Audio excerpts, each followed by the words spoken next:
Directions, my name's Mitchell. I am an occupational therapist. I'm also a certified ergonomic evaluation specialist. And I've been working at New Directions since 2008 in various roles. But with this video series, I am getting the opportunity to talk to you. I'm assuming you're probably at your home right now. I get to talk to you about how to set up your computer and what suggestions you can make to yourself while you work at home during the COVID-19 pandemic. Now today, as you can see, I am at the office. You can probably all see this as room 517 on the 5th floor of 717 Portage Avenue.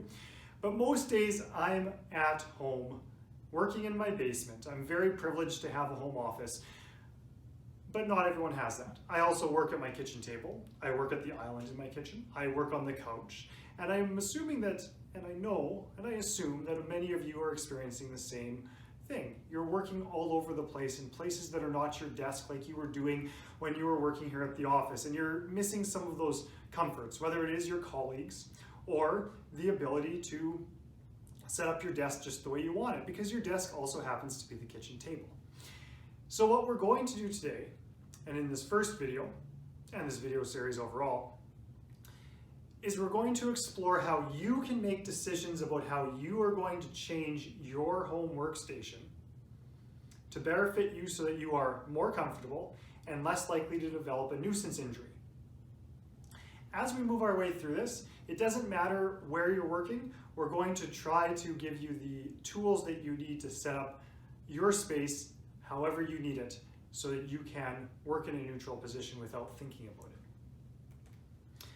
There's 5 videos in this series. This first video that we're doing is the introduction to working at home and setting up your workstation.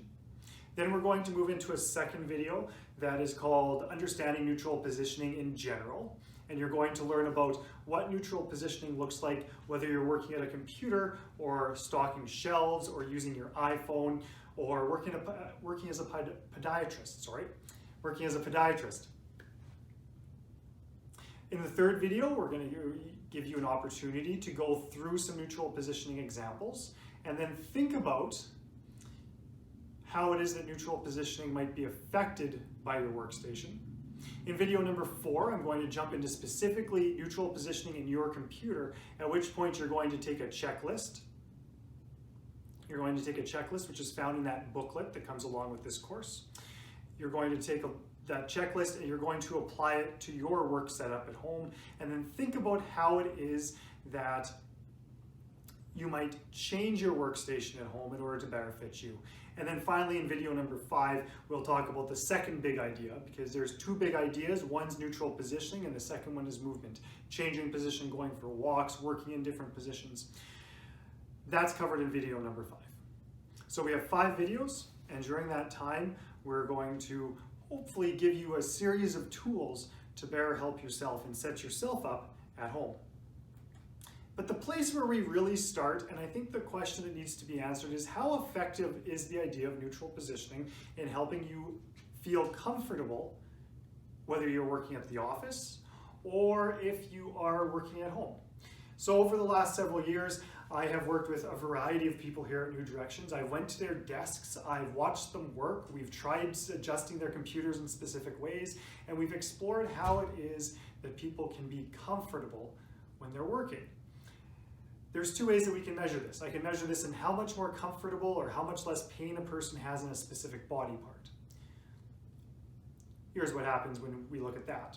You can see that that initial score that's taken before we do an intervention is higher than the post-intervention scores. So we see a nice decrease whether we are measuring tension or soreness or pain. People become feeling more positive physically after we do an ergonomic intervention. And we can also measure this thinking about the whole body. So how does your whole body feel after an intervention? And in this case, we talk about tension and soreness and tingling. So tingling in your fingers, for example. And in this case, we see that tension and soreness both decrease for your whole body. And then tingling also shows a decrease, but it doesn't start as negative as tension and soreness. The reason for this is because tingling is a later symptom, so not everyone is going to get to the point of having tingling, so we don't have as large of a sample. So when I come to your desk, I can help you feel more comfortable in how you work, because we set your computer up in such a way that you will relax into your body. Does it work when we do a workshop like this? I don't have data on that. The 2 people that I've done this workshop with have reported that they feel more comfortable post-workshop than before. So there is some anecdotal evidence that this workshop will help you feel more comfortable. I'm more than happy to hear about how effective that is. Feel free to send me an email and tell me how it is that this workshop did or did not help you.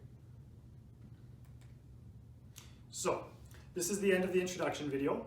At this point, I want to encourage you to open up that booklet that you would have downloaded and hopefully printed off. You're going to complete boxes 2, 3, and 4 on page number 2 before you click play on the next video. Box 1 is for video 4, so we'll come back to that one. Otherwise, look good, feel good, and work good. I'll see you in video number 2.